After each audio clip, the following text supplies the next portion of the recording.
Hello and welcome back to Parc Fermé Parlay with Kieran Downey. We are here 1 week into the summer break and I am missing cars on track. I am missing vroom vroom, cars going round in circles, missing race weekends, and I'm only 1 week into a 3-week summer break. To be fair, we have had quite a bit of news coming out of F1 at the beginning of the summer break. Obviously, day one, Carlos Sainz signs with Williams.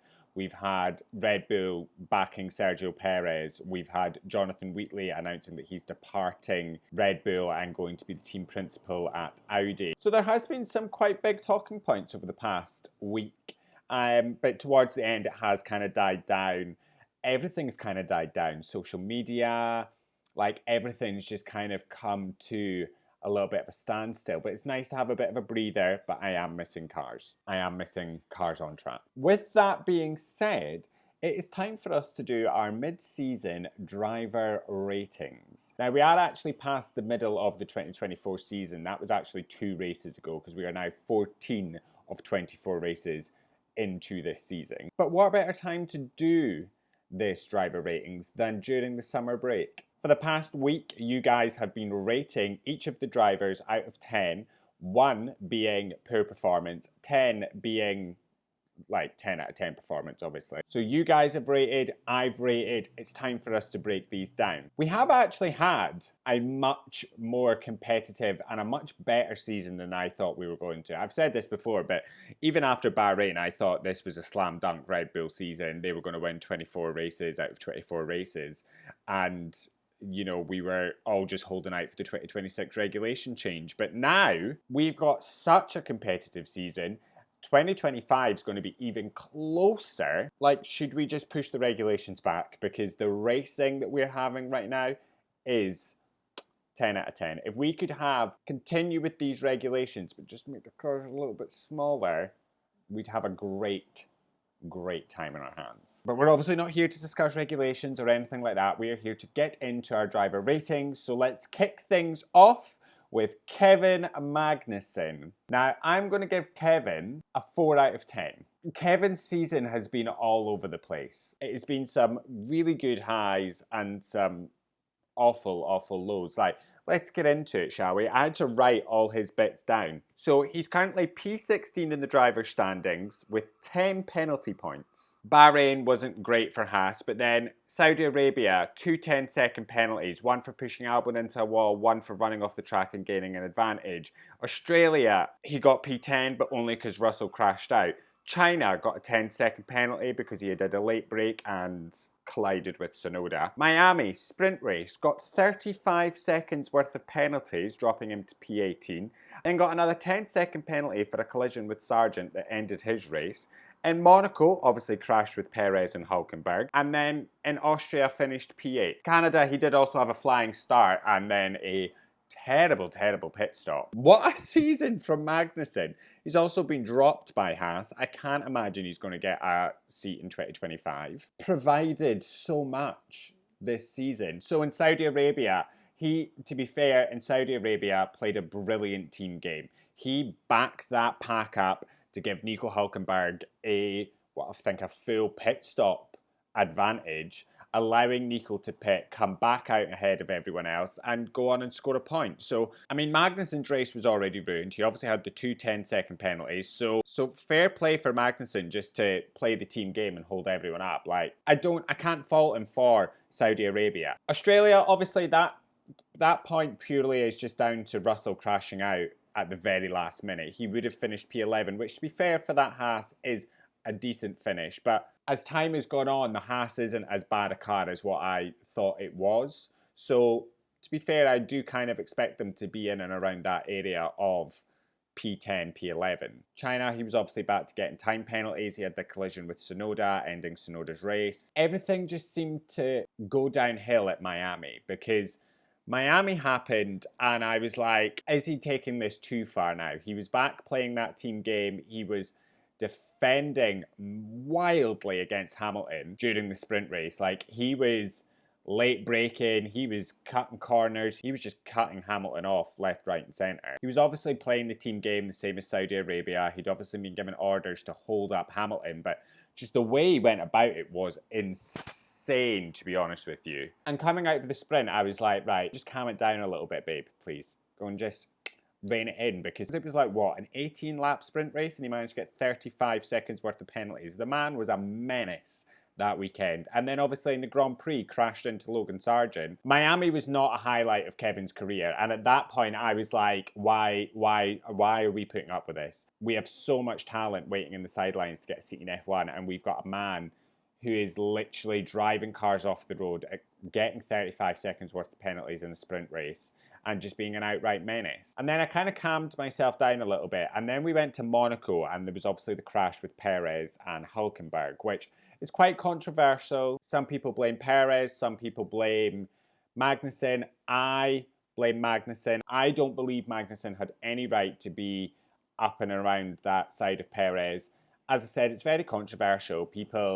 I got slated on TikTok for blaming Kevin Magnussen for that crash. And to be fair, I stand by it. I still blame Magnussen, to be honest with you. I don't think he's fully at fault, but I do put the majority of the blame on Magnussen. And then in Austria, he had a great finish, finished P8. So, like, it's just, he's all over the shop. He's all over the shop. He's obviously not returning to Haas in 2025. He will be probably not in F1, I'm going to say. I don't think he will be returning to the sport next year. I imagine he'll end up somewhere else. I don't know, as somebody that's been in the sport for that long, I kind of expect maybe just a little bit more from Magnussen, and that's, had he not had as many issues in terms of his crashing and just being a menace, he'd have probably gotten a 5. I would have just given him a straight down the middle, but all of that craziness just dropped him a point for me. The listeners, you guys, actually gave him a 5 out of 10. With a resounding 37.5% of the vote,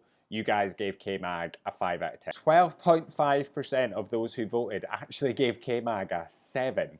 A 7 out of 10. In what world has K-Mag raced a 7 out of 10? All right, moving on to Nico Hülkenberg, who I am giving a 7 out of 10. Currently, Nico Hülkenberg is P11 in the driver's standings. He obviously has had quite a few points finishes this season. He got P10 in Saudi Arabia. Obviously, as I said just previously, he was helped by Magnussen for that one. Australia got a P9, China got P10, Austria and Britain got P6s, and Nico Hülkenberg sticking that Haas P6 for 2 races, that alone is worthy of a 7 out of 10 for me. Like, he absolutely smashed it. His qualifying performance has been so much better than his teammate. He's got out-qualified his teammate 11 races this year so far out of 14. He's either finishing like in the points or just outside. The man's got quite a few P11 finishes as well this year. He's got 1 DNF, which to be fair wasn't his fault. That's the collision with Magnussen in Monaco. He was a complete passenger in all of that. And I think the one thing, no matter whose side you're on, the one thing we can all agree with on that is that Nico Hülkenberg had nothing to do with it. He was just a complete bystander and just got caught up in it all. To be honest, Nico's stock has never been higher, and I'm so glad that he's staying in the sport, but I'm worried about his future, purely because I wish he was actually staying with Haas. Right now, I wish he was staying with Haas, even just for 1 more year before the regulations changed. I would like him to be staying at Haas because he is a great driver. That car's getting better. It's great to see him scoring points. I reckon if he was staying at Haas, no, is that crazy talk saying that he might get a podium in 2025 if he'd stayed at Haas? Honestly, I wouldn't be surprised. The way things are just tightening up. But he is unfortunately going to race in the neon green wheelie bin, and I'm very worried for him, to be honest with you. I am very, very worried because, so let's say next year, 2025, he's nowhere near the points because that Cyber isn't finishing anywhere close to a point. It is an absolute, it's a wheelie bin. It's a neon green wheelie bin. Then it transitions to Audi in 2026, but I said this when we spoke about Sainz signing on with Williams. I'm not convinced by Audi. There's something about it that I'm not convinced with, and I'm worried that this man's stock has never been higher and it's all going to be for nothing when he moves to Cyber. And whatever is going on at Audi wasn't enough to convince Carlos Sainz to go to Audi. So I am worried that Nico Hülkenberg has made the wrong decision here. I suppose only time will tell. You guys were actually pretty split on Nico Hülkenberg. So the majority of the votes were split between a 6 out of 10 and a 7 out of 10, with 37.5% of you voting 7 and 37.5 of you voting 6. All right, now moving on to Zhou Guan Yu, who I have given a 2 out of 10. He is currently P19 in the driver's standings and is actually ahead of Valtteri Bottas because he currently has the highest finish for Sauber this year, which is a P11 in Bahrain. Now, I don't know what was going on in Bahrain that they got P11. I can't even remember that race because so much has happened this year, but they've kind of fallen off a cliff. Actually, when I was looking at Zhou Guan Yu's finishes this year, they're not actually as terrible as I thought they would be. I was kind of expecting, you know, like P20, P20, P20, P20, P20, P20, all like 14 races apart from his couple of DNFs, but actually not that bad. To be fair, it's literally like P18, P15, a P11 in Bahrain, a P10 in the China Sprint, which obviously doesn't mean anything because points are only awarded from P8 and above in the sprint, so that means nothing. In terms of his DNFs, at least they're not his fault. Both of the times that Zhou Guan Yu has retired from the race, it's because of a mechanical issue. So to be fair, I do understand that that team has a wildly disappointing car. Like, that car is utter garbage. And with that, I don't think we're seeing the full potential of Zhou Guan Yu. I don't think he's a terrible driver. He's obviously an alright driver. He's made it to F1. And he's obviously lugging, unfortunately, a neon green wheelie bin around the track. Painful watching him, to be honest with you. It's so painful. He's clearly the second quickest driver at Sauber. I just find it so difficult to talk about him week after week after week because he's just abysmal. And like, the car's had upgrades to it now, and Bottas is beginning to show that there's maybe a little potential for it, maybe a little point on the board for the Saubers, but just not in the hands of Zhou Guan Yu. I think we will round out this year and Zhou Guan Yu will still be on 0 points. I wouldn't be surprised if both Saubers are on 0 points, to be honest with you, but I think that Valtteri has it in him just to slingshot that car to P10. Do I think Zhou Guan Yu will be driving next year in Formula 1? No, I don't. I think this is his final year, and you guys gave Zhou Guan Yu a 1 out of 10. 37.5% of yous gave Zhou Guan Yu a 1 out of 10. You savages giving him a 1 out of 10. To be fair, I was this close to giving him a 1 out of 10 until I realised that he was actually higher up in the standings than Bottas, and that's purely just because he finished P11 in Bahrain, and that's the team's best finish. Let's talk about Valtteri, shall we? I am giving Valtteri Bottas a 4 out of 10. Now, as I said, he's currently P21 in the driver's standings, which is not great, considering that he is also behind Zhou Guan Yu and Logan Sargent, which I'm going to say shows you just how bad that Sauber is, because he is innately, I would say, more talented than Logan Sargent and Zhou Guan Yu. Yet he sits behind them in the standings. So I'm just saying that it has to be the car. I would say out of him and Zhou Guan Yu, Valtteri Bottas is the one that could potentially score a point this year. Obviously, he had a disastrous start to the year. Bahrain, Sauber just didn't have it together. Had like a 52-second pit stop, I think it was. Like, everything that's come out of Sauber has just been a bit messy.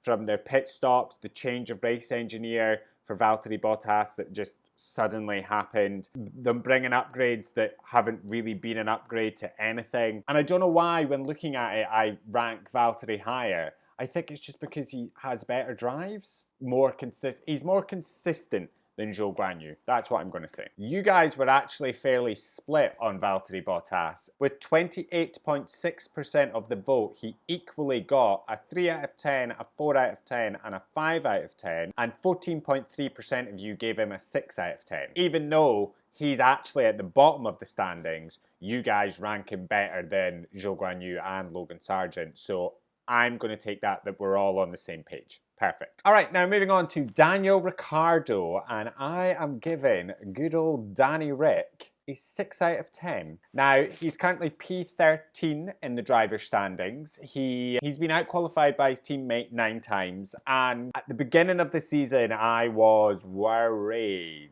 about Daniel Ricciardo. In fact, actually, throughout the majority of this season, I have been worried about Daniel Ricciardo because he's just, I don't want to say he's lost it, but it feels like he's lost it. So obviously in Bahrain, they played team orders. He was allowed to pass Yuki to go and attack Kevin Magnussen, but he just couldn't get close to Magnussen. He couldn't get the overtake done. In Japan, he obviously crashed on lap 1 into Alex Albon, took them both out of the race. In China, he DNF'd, which to be fair wasn't his fault. He was rear-ended by Lance Stroll. He also took a 3-place grid penalty in China for overtaking under the safety car conditions, but that was carried over to Miami, where he did have a great sprint, and it seemed like that was in retaliation to remarks made against him by Danica Patrick. He got a P4 in the sprint, then had a terrible qualifying session and a terrible race in Miami. Then he bounced back and he did all right in Canada, which seemed to be obviously in a response to comments made by Jacques Villeneuve. And so at that point, I was like, can somebody say something bad about Danny Rick every weekend so that he can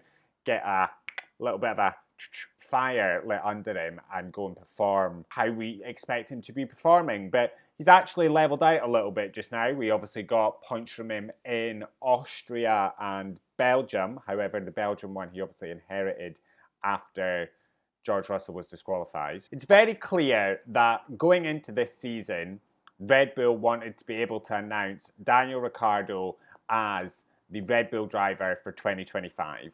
It would be him and Max to be their lineup. But he obviously just wasn't performing well, so then they stuck Perez in the car. But then he's obviously not performing well enough, so then the contract that I believe they were going to give Danny, they then gave to Perez, who's also not performing well. And now there's talk of us putting Danny Rick in the car. But they've also just said to Perez, no, Perez, you're staying. I don't know, it's just, to me, I would say it's clear that if Perez does ever get the boot at any point this year, that seat is Daniel Ricciardo's. If Perez makes it through 2024 and then gets the boot, that seat is Danny Rick's. But does he deserve that seat? That's what I say. Does he deserve the seat at the big team? I would say between him and Yuki, no. I think put Yuki in there. But then do you create a dynamic where Yuki's wanting to be a race winner and all this kind of stuff that's a threat to Max? Whereas Danny could quite happily play the second driver. I don't know. I mean, this is all hypothetically speaking because Red Bull have obviously backed Perez. We'll come on to that shortly. But what is going to happen with Daniel Ricciardo? He doesn't have a seat for 2025 yet. They've not confirmed him for next year. And all the stuff that's coming out is that Red Bull is under pressure by its stakeholders to make the V-Carb team its junior team again, and that they don't want, I don't know, how old's Daniel, 34, 35? They don't want that age of driver in that car. They want rookies going into it. So that would suggest that the driver lineup for V-Carb next year would be Yuki Tsunoda and Liam Lawson. Then where does Daniel Ricciardo go? Is this Daniel Ricciardo's last year in F1? Does he move back to a reserve driver position like he was in 2023? Before he got called up to replace Nick De Vries? I don't know. Christian Horner's not going to want to punt Danny Rick, is he? He's Danny Rick fanboy. He's a Danny Rick loyal till he dies. So where does Danny Rick go? I don't know. I would say Danny Rick would move to Red Bull and they would put Liam Lawson into Danny Rick's seat at V-Carb and punt Perez. Either Danny Rick or Yuki Tsunoda, one of the two. But I don't know. Nobody seems to be that keen on promoting Yuki, apparently. Let's talk about Yuki Tsunoda, shall we? Oh, and before we move on, actually, you guys rated Daniel a 6 out of 10 as well. All right, but Yuki Tsunoda, I'm giving Yuki a 7 out of 10. So he's currently P12 in the driver's standings, and I do think he might be able to climb up a little bit. The relationship between him and Daniel was a bit fraught at the beginning of the year. As I said in Bahrain, I don't know what was going through Yuki's mind when team orders happened. He was obviously annoyed by it. And then on the cool down lap, he dived bomb, nearly took Ricciardo out. Like, it was just that, it was that highly emotional, lets his emotions overpower him to make these weird decisions that I was like, okay, well, if you keep acting like that, you're never going to be given a seat up at Red Bull, which is where you want to be. He's very open about that. He even now says, If there is a seat at Red Bull, why would they give it to Liam Lawson? Why would they not give it to me? I'm the one that's putting in all this work to get that seat. But anyway, at the beginning of the year, I thought him and Ricciardo were going to be like loggerheads through the entire year. But they seem to have all calmed down. They seem to be a little bit more friendly. Yuki is very vocal about how Danny Ric has helped him control his emotions and be a little bit more calm and more methodical in his thinking and how he approaches things rather than letting his emotions take over. Danny Ric's also getting all this praise about how he's being able to help the VCARB team get better. And I do think that Yuki is becoming a more well-rounded and consistent driver. He's had 7 points finishes this year, but for some reason, and I can't put my finger on it, he's seemingly never in serious contention for a seat at Red Bull. They don't really have much to say about Yuki. It's always the Danny Rics and the Liam Lawsons, and like when it came down to just after Silverstone, was it? I can't remember if it was Silverstone or maybe it was Belgium, but there was basically a shootout apparently between Daniel Ricciardo and Liam Lawson, and it was to see who was the better of the two drivers to take that Perez seat because Perez was supposedly getting bumped. But Yuki's never part of that, and I just don't know why, because he is performing way better than his teammate. But he is having a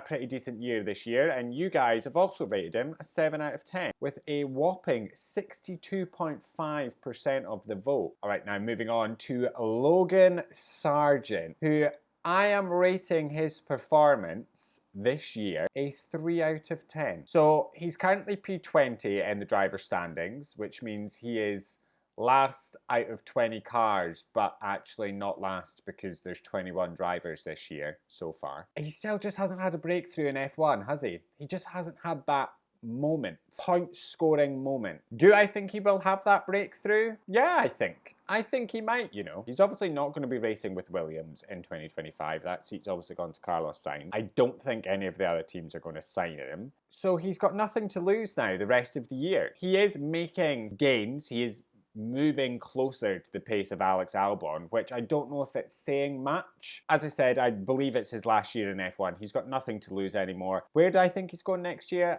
There's rumours of a possible move to IndyCar, and I think that's the right move, I think, for Logan Sargeant. And it's a shame because there's so much potential with Logan Sargeant being the only American driver on the grid when Formula One is booming in America, and that's a great thing for Williams to have, but Williams just can't afford to have a driver that performs the way Logan Sargeant performs. All this effort and money and resources and work and dedication that James Vowles is putting into this team and managing to get Carlos Sainz on board and obviously putting people in the right places to drive this team forward, Logan Sargeant just isn't of any benefit to the team, unfortunately. On the plus side, he's not crashing as much as he did in 2023. He's had a few bumps and bruises. He obviously was punted by Magnussen in Miami. He got a penalty in China for overtaking under safety car conditions. There was the whole thing in Australia, which I completely forgot about. Alex Albon crashed his car, completely tore the chassis apart. I think it was an FP3.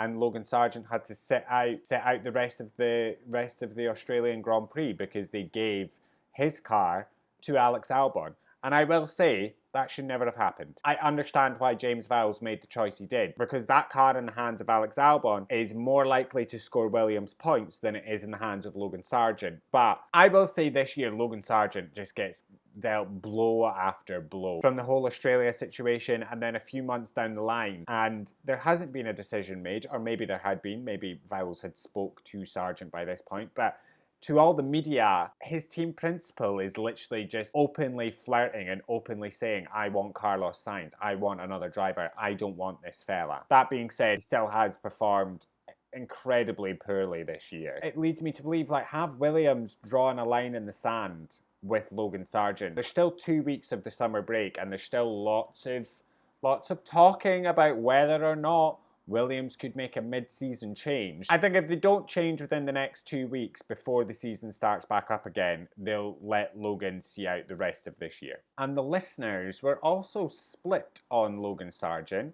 37.5% of you also gave him a 2 out of 10, whilst 37.5% of you gave him a 1 out of 10. And 12.5% of you gave him a 5 out of 10. I don't think his performance at the beginning of this year is worthy of a 5 out of 10. But who knows, we still have 10 races left. Maybe he'll get something. All right, now his teammate Alex Albon. And I am giving Alex Albon a 6 out of 10. Now in the driver standings, he's currently P18. And he's just not having as good a season this year as he did last year. And I think a lot of that's down to the car. As I said, he is most likely the driver to deliver Williams points. And that is obviously the reason why they gave him Logan's car in Australia. He obviously had a DNF in Japan, which obviously wasn't his fault. He was hit by Daniel Ricciardo. Also DNF'd in Canada. Again, not his fault. He was caught by an out of control signs. He is the only point scorer for Williams. He's had 2 9th place finishes. So do I expect there's going to be much more? I mean, I hope so. He is a talented driver. I'm not too sure. Williams is one of these teams, you just never really know what's going to happen each weekend, do you? Now, you guys were also split again on Alex Albon, with 25% of you giving him a 6 out of 10, 25% of you giving him a 5 out of 10. All right, now moving on to Pierre Gasly, who I am giving 5 out of 10. Now, Pierre is currently P15 in the driver's standings. He has been out-qualified by his teammate 10 races this year. When I think of Alpine, I think of turmoil, uncertainty, underperformance, a team that is falling apart at the seams. Pierre has had some pretty decent highs. He's had 4 points finishes in a row to some pretty low lows where he had a did not start and a did not finish, both not his issues, both being mechanical problems with the car. I feel quite bad for Pierre because he's a good driver, he's a talented driver, and he's just at this chaotic, all over the place team, and it's worrying. And I am a bit worried for Pierre in future. Like, what is going to happen? Obviously, they've had their team principal leaving, who's now getting replaced by Oliver Oakes, who is the current team principal of High Tech GP in F2, and I think also in F3. Everything seems to be falling apart at Alpine, and Pierre just seems to be there. Who do I think will be with him? I'm hoping Jack Doohan. And I don't really have much else to say about Pierre because unfortunately he's not shown us great potential. He's fairly middle of the road for me. At the start of the year he was lugging around an absolute combine harvester of a car. I don't know whether they're scraping paint off it, what they've managed to do to get it back performing ever so slightly. And the second he's managing to get into the points and consistently score points, there's 2 mechanical failures on the car. It's wild. I just don't understand what's going on down at Alpine. But you guys, again, split 3 ways. 25% of you gave him a 6, 25% of you gave him a 5, and 25% of you gave him a 4. His teammate Esteban Ocon, I'm giving Esty Bestie a 4 out of 10. And I don't really know why I'm giving him a 4 out of 10. I just feel he's currently, well, to be fair, he's currently sitting behind Pierre Gasly in the standings. He's currently P17. However, bar Monaco, he has actually been the better driver between the 2 Alpines. Under the very difficult circumstances that Pierre and Esteban found themselves in, Esteban did perform better than Pierre Gasly with the combine harvester of a car that they were driving. He was the quickest driver between the 2 of them when that Alpine was at its worst. He's had 3 P10 finishes and 1 P9 finish. And I think the only reason I'm giving him a lower score than Gasly is because of that Monaco incident. That's why I'm giving him a 4 out of 10. And you guys actually seem to agree with me this time because you have also given him a 4 out of 10 with 37.5% of the vote. And that is everything from part 1 of our driver ratings. We will be back soon with part 2 and the other 10 drivers on the grid, where we'll be breaking down both mine and your ratings of their performance so far. We'll see you soon. Have a great rest of your day. Love you. Bye.